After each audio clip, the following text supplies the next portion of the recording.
South India shopping mall, the wedding మంత్ర, సరికొత్త wedding collection, south India shopping mall.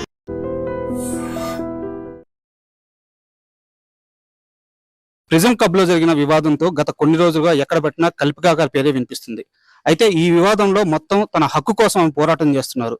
But ఈ మొత్తం పోరాటంలో ఆమె ఇప్పటి వరకు ఏం సాధించారు, ఇకపై ఏం కోరుకుంటున్నారు, ఇలాంటి విషయాలన్నీ కల్పికా గారిని అడిగి తెలుసుకుందాం. హాయ్ కల్పికా గారు. Hello, good evening. WhatsApp madam, ఈ మొత్తం వివాదంలో మీరు వివాదం అంటే సినారియో, ఈ మొత్తం సినారియాలో మీరు గత కొన్ని రోజులుగా మీ రైట్ కోసం ఫైట్ చేస్తున్నారు. బట్ ఈ కొద్ది రోజుల్లో మీరు సాధించింది ఏంటి అంటే ఏం చెప్తారు? మనుషుల్ని సాధించా, వాళ్ళకి ఒక ధైర్యం ఇప్పించాను. ఒక ఎవరు ఏ సిచ్యువేషన్ లో ఉన్నా మీకోసం మీరు వాయిస్ అవుట్ చేయడంలో తప్పు లేదు అని ప్రూవ్ చేశాను. ఈ ఒక్కటే సిచ్యువేషన్ కాదు, నేను చేసిన ప్రతి చిన్న చిన్న పోరాటంలో కూడా అదే నన్ను ఇన్స్పిరేషన్ గా చాలా మంది తీసుకున్నారు. బికాజ్ నా హ్యూజ్ ఇన్స్పిరేషన్ మా మదర్. తను ఏం చెప్పకుండా పెట్టకుండా నాకు సలహాలు ఇవ్వకుండానే చాలా నేర్పించారు. అలాంటిది నేను ఫేస్ చేసుకుంటూ నేను నేర్చుకుని చాలా మందికి నేర్పించాను. అండ్ ఐఎమ్ వెరీ ప్రౌడ్, ఎందుకంటే 17 years నేను ఇండస్ట్రీలో డెడికేట్ చేసి ఇంత నేమ్ సంపాదించి ఇన్ని మంచి మంచి ప్రాజెక్ట్స్ చేసి చాలా ప్రోగ్రెసివ్ ఉమెన్ బేస్డ్ క్యారెక్టర్స్ చేసి నాకు ఆ ధైర్యం డబుల్ ట్రిపుల్ అయిపోయింది. Where I can voice out for things that is needed, at least for us. పక్కన వాళ్ళు పక్కన పెట్టండి, మన డిగ్నిటీ మన సెల్ఫ్ రెస్పెక్ట్ కోసం మనం మాట్లాడకపోతే పక్కనోడు వచ్చి ఎందుకు మాట్లాడతాడు, అంతే. అండ్ మామూలుగా ఏంటంటే ఎక్కడైనా సరే ఒక ఫుడ్ సర్వ్ చేసేటప్పుడు ఏంటంటే ఆ ఫుడ్ పెట్టే విధానం చాలా బాగుండాలన్నమాట. ఈ మొత్తం వివాదం రేజ్ అవడానికి కారణం కూడా మీరు ఏదైతే కాంప్లిమెంటరీ కేక్ అడిగారో ఆ కేక్ ఫైనల్ గా వాళ్ళు తెచ్చిచ్చినప్పుడు ఇచ్చే విధానంలోనే తేడా ఉండడం వల్ల వాళ్ళు అలా ముందుకు విసిరేయడం వల్ల అక్కడ మీరు ట్రిగర్ అయ్యారు అన్నమాట. అక్కడ కూడా నేను ట్రిగర్ అవ్వలేదు. నేను ఏం చెప్పానంటే, నేను అడిగింది ఇంతే, మీరు ఇంత డిస్కషన్ చేసిన తర్వాత తీసుకొచ్చి ఇట్లా స్లైడ్ చేయడం కరెక్ట్ కాదు.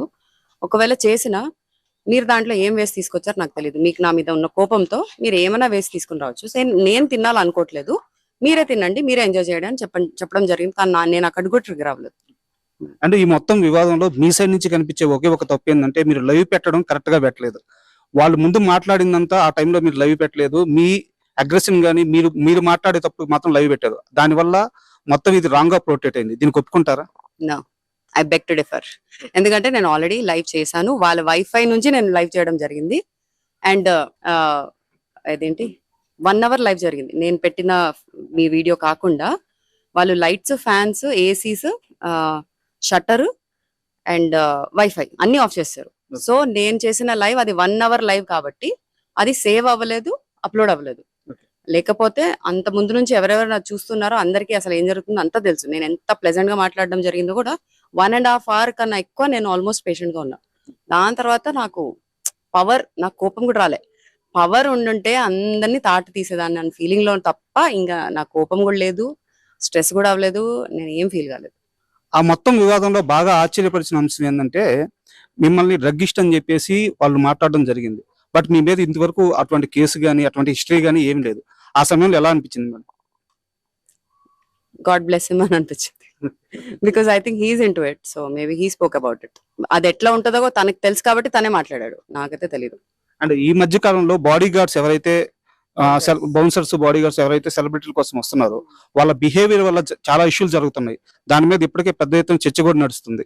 ఈ పబ్లో ఉండే బాడీ గార్డ్స్ కానీ వీళ్ళ గురించి మీరు ఏం చెప్తారు? ఇప్పుడు మాకు బాడీ గార్డ్స్ అనే కాన్సెప్ట్ వచ్చింది మా ప్రెస్ మీట్స్ కానీ, మా మూవీ రిలీజెస్ రిలేటెడ్ ఏదైనా ఈవెంట్స్ జరుగుతాయి. కానీ అది కూడా పెద్ద పెద్ద స్థాయిలో ఉన్న యాక్టర్స్ కానీ సెలబ్రిటీస్ కానీ ఉండే. నాకైతే ఎప్పటి వరకు బాడీ గార్డ్ లా ఎవరు రాలేదు. కాబట్టి నేను ఫస్ట్ ఆఫ్ ఆల్ ఎక్కువ చెప్పాలనుకోవట్లేదు. సెకండ్, వాళ్ళ పని ఏంటి? జస్ట్ వీళ్ళని గార్డ్ చేయడం. ఆ బాడీని పెంచుకుంది ఎందుకు? వేరే వాళ్ళు భయపడాలని. సో అంతవరకు మీరు మీ డ్యూటీ చేస్తే చాలు. సెకండ్, ఇప్పుడు నా సిచ్యువేషన్ తీసుకుంటే నా ప్లేస్లో ఒక నాని కానివ్వచ్చు, లేకపోతే ఒక వెంకటేష్ గారు కానివ్వచ్చు, లేకపోతే ఒక చిరంజీవి గారి కానివ్వచ్చు, లేకపోతే ఒక మోడీ గారు, వీళ్ళలో ఎవరన్నా వచ్చినా, because is a more popular and known face కాబట్టి ఎవరు వచ్చినా తన పబ్కి ట్రీట్మెంట్ ఎలా ఉంటది? పక్కన తీసుకెళ్తారు, అందరిని హడావిడి చేసి పక్కన పడేస్తారు, బాడీ గార్డ్స్ అందరు అక్కడే ఉంచుతారు. కుదిరితే డిస్కౌంట్ ఏంటి మొత్తం ఫ్రీ ఇస్తారు, లిక్కర్ ఫ్రీ ఇస్తారు, 10 మంది తీసుకుంటే వాళ్ళందరు కూడా ఫ్రీ ఇస్తారు. ఇంకా మళ్ళీ రండి అని కూడా చెప్పేసి బొట్టు పట్టి మరి పంపిస్తారు. బట్ ఇప్పుడు అక్కడ అలా జరగలేదు. అలా జరగాలని కూడా నేను ఎక్స్పెక్ట్ చేయలేదు. నాకు ఎవరు బాడీ గార్డులు ఏంటి, నాకు నా కండలు చాలు, నా మాటలు చాలు, నా చూపులు చాలు. నాకు point is not about the body guard. Point ఎవరి డ్యూటీ వాళ్ళు పద్ధతిగా చేసుకుంటే ఎవరికి ఏం ట్రబుల్ ఉండదు. మీరు బతకొచ్చు, మేము బతకొచ్చు. అండ్ ఈ మొత్తం వివాదంలో మీ అగ్రెషన్ చూసిన వాళ్ళు కానీ లేకపోతే మీ ఫైట్ చూసిన వాళ్ళు కానీ మీ సైడ్ స్టాండ్ తీసుకొని మాట్లాడాలి అనుకుంటున్న వాళ్ళకు కూడా ఒక చిన్న అనుమానం ఏంటంటే కల్పిక అక్కడ డ్రింక్ చేసి ఉన్నారా అని చెప్పేసి ఒక క్వశ్చన్ రైజ్ అవుతుంది. మీరు ఏం చెప్తారు దాని మీద? నెక్స్ట్ టైం మీతో ఇంటర్వ్యూ నేను ఒక చియర్స్ కొట్టి స్టార్ట్ చేస్తాను అనుకుంటున్నాను. నేను తాగేసి ఒక 3 years అవుతుందండి. దానికి ముందు తాగేదాన్ని, వెరీ రేర్ గా తాగేదాన్ని. నా ఓన్ సెటప్ లో, మా ఫ్రెండ్స్ ఇంట్లో లేకపోతే నా ఇంట్లో, మా పేరెంట్స్ చుట్టుపక్కల ఉన్నప్పుడే తాగేదాన్ని. సో దాంట్లో there is nothing to even regret about it. It is a good thing. డాక్టర్సే చాలా మంది చెప్తారు యూ హ్యావ్ టు డ్రింక్ అప్పుడప్పుడు, ఇట్ ఇస్ గుడ్ అని. అది పక్కన పెడితే నా ఎనర్జీ లెవెల్స్ నాకు నేనే తట్టుకోలేకపోతా. ఏంటి, నేను మార్నింగ్ 4కి లేస్తా, రాత్రి 12కి పడుకుంటా అండి. ఆ ఉన్న 4 hours ఒక డీప్ స్లీప్ లో వెళ్ళిపోయి అవతార్ కన్నా మించి సినిమాస్ చూస్తాను నేను నా డ్రీమ్స్ లో. అలాంటిది నేను రియాలిటీకి వచ్చేసరికి నేను ఏమేం చేస్తాను ప్రతి సెకండ్ నాకు తెలుసు. ఒక చేత్తో ఒకటి చేస్తా, ఒక కాల్తో ఇంకోటి చేస్తా, ఒక బ్రెయిన్ తో ఇంకోటి నడుస్తుంది, కళ్ళతో ఇంకేదో చూస్తా, ఇంకెవరికో ఏదో కాల్ లో మాట్లాడతా. ఇప్పుడు నా రైట్ లెగ్ కూడా సరిగ్గా పనిచేయట్లేదు. నేను డ్రైవ్ చేయడానికి కూడా చాలా ఇబ్బంది. 10 minutes కూడా డ్రైవ్ చేస్తే పట్టేసుకుంటుంది, నా కాఫ్స్ అంతా పట్టేసుకొని. It's risk on road. 5 minutes లో లెఫ్ట్ లెగ్ తో నేను డ్రైవింగ్ నేర్చుకున్నానండి. నెక్స్ట్ నేను హ్యాండ్ తో డ్రైవింగ్ నేర్చుకుందాం అనుకుంటున్నా. రైట్ హ్యాండ్ అయ్యాక లెఫ్ట్ హ్యాండ్.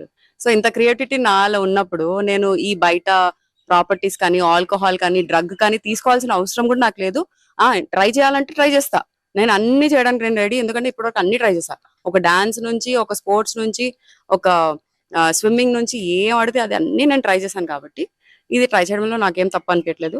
ఒకప్పుడు నాకు ఒక ఫిల్మ్ ఆఫర్ వచ్చింది, సీతా ఆన్ ద రోడ్ అని. దాంట్లో స్మోకింగ్ హ్యాబిట్ ఉందని చెప్పి నేను మూవీ నో అని చెప్పడం కూడా జరిగింది. ఎందుకంటే నాకు మా డాడీకి చిన్నప్పటి నుంచి స్మోకింగ్ మీద పెద్ద గొడవ ఇది. మా డాడీ ఒక చైన్ స్మోకర్ ఉండే. సో మీరు చేయండి కానీ ఇంటి నుంచి బయటికి వెళ్ళి చేయండి అని నా ఇది. నేనేమో నా ఆయన ఇంట్లోనే చేస్తా అన్నారు. సో ఇప్పుడు ఆటోమేటిక్లీ హీ స్టాప్ స్మోకింగ్. అది వేరే విషయం. నేనేమంటున్నానంటే నేను నిజంగా ఇన్ఫ్లుయెన్స్ అవ్వాలంటే నేను ఇంట్లోంచే ఇన్ఫ్లుయెన్స్ అవ్వచ్చు. నేను అక్కడ కూడా ఇన్ఫ్లుయెన్స్ అవ్వాలి. మూవీ కూడా నేను నో చెప్పడం జరిగింది. కానీ ఆ క్యారెక్టర్ నాకు చాలా రెజొనేట్ అయ్యి నేను నాలాగా నేను బిహేవ్ చేయగలుగుతున్నాను కదా త్రూ సినిమా, త్రూ ఆర్ట్. అలాంటప్పుడు ఎందుకు చేయొద్దు అని 2 days తర్వాత మళ్ళీ నేను కాల్ బ్యాక్ చేసి ఐ విల్ ఫేక్ సిగరెట్, నేను ఫేక్ గా నేను తాగుతా, నేను ఖచ్చితంగా చేస్తా, నేను రాయల్ ఎన్ఫీల్డ్ నేర్చుకుంటా అని 20 minutes రాయల్ ఎన్ఫీల్డ్ నేర్చుకోవడం జరిగింది. So I'm up for challenges and experiment. మీరు ఒక గుండు తీసి మీరు ఒక క్యారెక్టర్ చేయవండి, టక్కని చేసేస్తా, నాకు ఏం ప్రాబ్లం లేదు. అండ్ మీరు మూవీస్ గురించి చెప్పారు. గత 15 ఏళ్ళుగా 17 ఏళ్ళుగా మిమ్మల్ని చూస్తూనే ఉన్నాము. మీరు చేసే మూవీస్ కానీ అండ్ బయట సొసైటీ పరంగా మీరు చేసే సేవా కార్యక్రమాలు కానీ చాలా బాగుంటాయి. అండ్ ఈ మధ్య కాలంలో ఇంత బెట్టింగ్ యాప్స్ గురించి సోషల్ మీడియా ప్రమోటర్స్ చాలా మంది బెట్టింగ్ యాప్స్ ప్రమోట్ చేసి కూడా డబ్బులు సంపాదించారు. ఇలాంటి ఏ వివాదంలో కూడా కల్పిక గారు ఉండరు. కల్పిక గారు ఏంటంటే బయట సమాజంలో కొన్ని బాధ్యతలు నిర్వర్తిస్తారు, తనకు నచ్చిన సినిమాలు తీసుకుంటారు. బట్ బయటికి వెళ్ళలేక కొంతమంది మనుషులతో మాత్రమే ఆమెకు వివాదాలు వస్తున్నాయి. ప్రతిసారి ఇలాంటి వివాదం వస్తున్నప్పుడు ఇండస్ట్రీ తరపున పెద్దలు మీ సైడ్ ఎందుకు స్టాండ్ తీసుకోవట్లేదు? ఎందుకు స్టాండ్ తీసుకోవాలి? నేనేమైనా వెళ్ళి వాళ్ళని హెల్ప్ అడిగానా? వాళ్ళ వర్క్ వాళ్ళు చేసుకుంటున్నారు. నాకు నిజంగా వాళ్ళ సపోర్ట్ కావాలంటే నేను రేపు ఒక ఫిల్మ్ డైరెక్ట్ చేశాక, సార్ మీరు వచ్చి జస్ట్ ట్రైలర్ చూడండి సార్, లేకపోతే లాంచ్ కి రండి సార్, మీ 2 minutes టైం ఇవ్వండి సార్, అక్కడ సపోర్ట్ చేయండి అని అడుగుతా. That is a progressive way of asking support. నేను వాళ్ళేదో మిస్అండర్స్టాండ్ అయ్యి నా మీద వాళ్ళు ఏదో పగ పెట్టుకొని నాతో సీన్ క్రియేట్ చేసిన తర్వాత వాళ్ళ సపోర్ట్ నేను ఎందుకు అడగాలంటాను. నేను వాళ్ళ పనిలో వాళ్ళు ఉన్నారు. నాకు సపోర్ట్ కావాల్సిన టైంలో ఒక్కరు కాదు 100 మంది వస్తారు షేర్ఖాన్లు. సో అండ్ ఈ మొత్తం సినారియోలో మీరు ఫైట్ చేసింది ఏంటంటే మీ హక్కు కోసం ఫైట్ చేస్తే, ఇక్కడ ఒక లేడీ డ్రెస్సింగ్ గురించి కానీ, ఒక లేడీ ఏ టైంకి బయటికి వెళ్ళాలి, ఏ టైంకి వెళ్ళకూడదు, ఇలాంటి కామెంట్స్ అన్ని వినిపిస్తున్నాయి. ఈ కామెంట్స్ అన్నప్పుడు మీకు ఎలా అనిపిస్తుంది? ఫస్ట్ ఆఫ్ ఆల్ మనకి సాఫ్ట్వేర్ కల్చర్ స్టార్ట్ అయినప్పటి నుంచి మనకి నైట్ షిఫ్ట్ అనేది అందరికీ తెలియంది ఏం లేదు. దాంతో పాటు చాలా మందికి జాబ్ ఆపర్చునిటీస్ పెరగడం జరిగింది. ఎస్పెషలీ ఉమెన్ బయటికి వచ్చి జాబ్స్ తీసుకోవడము, ఇంట్లో పోరాడైనా తీసుకోవడం జరుగుతుంది. అండ్ నిజంగా ఏమైనా జరగాలంటే దానికి ఒక నైట్ టైం అవసరం లేదు, ఒక డే టైం అవసరం లేదు, ఒక ఇల్లు అవసరం లేదు, ఒక ఆఫీస్ స్పేస్ అవసరం లేదు, ఒక బాత్రూమ్ అవసరం లేదు, ఒక షాపింగ్ మాల్ అవసరం లేదు. మీరు ఎక్కడన్నా ఏమన్నా చేయొచ్చు. ఎవరికన్నా ఇంటెన్షన్ బ్యాడ్ ఉంటే ఎక్కడన్నా ద్రోహం అవ్వచ్చు. సో మన బట్టలు బట్టి మీరు జడ్జ్ చేయాలనుకుంటే, నేను రేపు బుర్కాలో తిరిగినా, లేకపోతే బికినీలో తిరిగినా, లేకపోతే బట్టలు ఇప్పి తిరిగినా జనాలు ఊహించేది ఊహిస్తారు. మనం దాన్ని ఆపలేము. వాళ్ళు ఏమైనా డిఫరెంట్ గా ఆలోచించాలంటే వాళ్ళంతగా వాళ్ళకి ఓన్ గా రావాలి తప్ప మనం ఎంత స్పూన్ ఫిట్ చేసినా. ఇప్పుడు పేరెంట్స్ మనం పెంచేటప్పుడు ఇది అది అని 10 చెప్పినా మనం ఒక్కటి తీసుకుంటామేమో, మిగతా అన్ని లైట్ తీసుకుంటాం. ఇది కూడా అంతే. వీళ్ళంతా ఇంకా grown up students, real life లో బతుకుతున్నారు, రియల్ సిచ్యువేషన్స్ ఫేస్ చేస్తున్నారు. సిచ్యువేషన్స్ నేర్పించేస్తాయి లైఫ్ ని వాళ్ళకి. మనం ఎవ్వరు ఏం నేర్పించక్కర్లేదు. మీరు ఇదివరకే చెప్పారు, కాకపోతే మా ప్రేక్షకులకు కూడా తెలియాలని అడుగుతున్నాను. ఈ మొత్తం సినారియోలో పోలీసుల వైఫల్యం అంటే ఎలా వైఫల్యం చెందారు, కాస్త క్లియర్ గా చెప్తారు. ఐ మీన్ వాళ్ళ డ్యూటీ సరిగ్గా నిర్వర్తించకపోవడం, ఫెయిల్యూర్. నేను హోల్ సిస్టమ్ ఫెయిల్యూర్ అని చెప్పను డెఫినెట్లీ, బికాస్ చాలా మందికి చాలా సపోర్ట్ కూడా చేయడం జరిగింది. నేను ఎక్కువ ఫాలో అవ్వట్లేదేమో, but I know they are here to protect us, to help us, to support us in lot of ways. So అది కంటిన్యూ చేస్తారని కోరుకుంటూ, మిగతా వాళ్ళు who are not doing the duty right, వాళ్ళు కొంచెం దారి నుంచి తప్పారు కాబట్టి కొంచెం మళ్ళీ తిరిగి దారిలో వచ్చేస్తే అందరికీ హ్యాపీ. అండ్ ఫైనల్ గా ఈ మొత్తం సినారియోలో మీ ఫైట్ చేస్తున్న విధానం మొత్తం మీరు ఫైనల్ గా ఏం కోరుకుంటున్నారు, ఎలాంటి న్యాయం కోరుకుంటున్నారు? న్యాయం కాదు, ఈ రెవల్యూషన్ ఇలాగే కంటిన్యూ అవుద్దంటారా? సో కల్పికా గారికి ఫైనల్ గా ఏం కావాలంటే ఏం చెప్తారు? నాకు జనాలు కావాలండి. I'm for the people, by the people, of the people, literally. నాకు జనాలు చుట్టుపక్కల ఉన్నా ఉండకపోయినా నేను జనాల కోసం ఎగ్గబడతాను. నేను చిన్నపిల్లలతో చాలా టైం స్పెండ్ చేస్తుంటాను, పెద్దవాళ్ళతో టైం స్పెండ్ చేస్తుంటాను. మా ఫ్యాన్స్ అంటారా, ఫాలోవర్స్ అంటారా, they are like my love, మన ఫ్యామిలీ. ఇప్పుడు మీరందరూ కూడా నా ఫ్యామిలీ అయిపోయారు. సో ఇలా ఎవ్వరు, అందరిలో ప్లస్ మైనస్ ఉంటది. అందరిలో ఒక రాక్షసుడు, ఒక రావణుడు, ఒక రాముడు ఉంటారు. ఇన్ఫాక్ట్ రావణుడే ఇంకా చాలా గొప్ప అని చాలా మంది నమ్ముతారు. బట్ తన ప్రొజెక్ట్ అయింది, లేకపోతే తన పర్స్పెక్టివ్ మార్చి పెట్టేసి దాన్ని ఒక డిఫరెంట్ వేలో మనకి ప్రెజెంట్ అయింది ఆ స్టోరీ అంతా. అందరిలో ఉన్నప్పుడు నువ్వు దేన్ని ఎలివేట్ చేయాలనుకుంటున్నావో, నువ్వు ఎంత గ్రో అవ్వాలనుకుంటున్నావో, లైఫ్ అనేది నీ చాయిస్. ఒక కర్మ కూడా నీకు వచ్చి చాయిస్ చేయదు. What choice you are making is your karma. So నువ్వు అది ప్లస్ లో వెళ్ళాలనుకుంటున్నా, మైనస్ లో వెళ్ళాలనుకుంటున్నా, you have to face the consequences, you have to face the advantages, no matter what. So it is in your hands what you want to do about yourself, your life and people around you who matter to you. And final గా question, big boss లోకి వెళ్ళడానికే కల్పిక ఇదంతా చేస్తున్నారా? Yes, ya ya. ఎవరు ఈసారి anchor, ఎవరు host, ఎవరు big boss కి? మీకు కాల్ వచ్చింది కదా, మీరే చెప్పాలి. వాళ్ళు నాకు అవన్నీ డీటెయిల్స్ ఇవ్వలేదు. ఇంట్రెస్టెడా అన్నట్టు ప్రొజెక్ట్ అయింది అంతే. ఫస్ట్ సీజన్ నుంచి పిలుస్తున్నారు, కానీ ఫస్ట్ సీజన్ నుంచి నేను రాను అని చెప్పాను.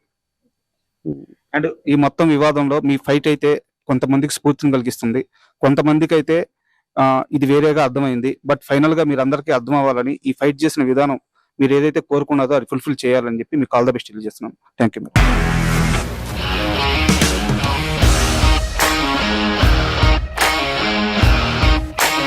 ఇండస్ట్రీలో కమిట్మెంట్ ఇష్యూస్ వస్తే నీకు కూడా వచ్చినట్టు? మార్నింగ్ తీసుకెళ్ళాడంటే కొట్టి పడేస్తాడు.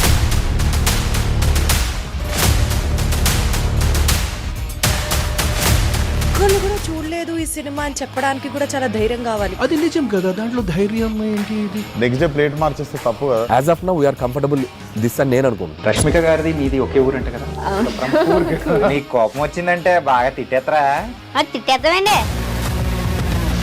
నిజంగా గేమ్ ని ఎలా చేంజ్ చేయగలిగారు? ఏపీఎస్ఎఫ్సి వాళ్ళకి 6 నెలల్లో నేను 6 లక్షలు కట్టా. బిజినెస్ చేయాలనుకుంటే it is as difficult as riding a tiger.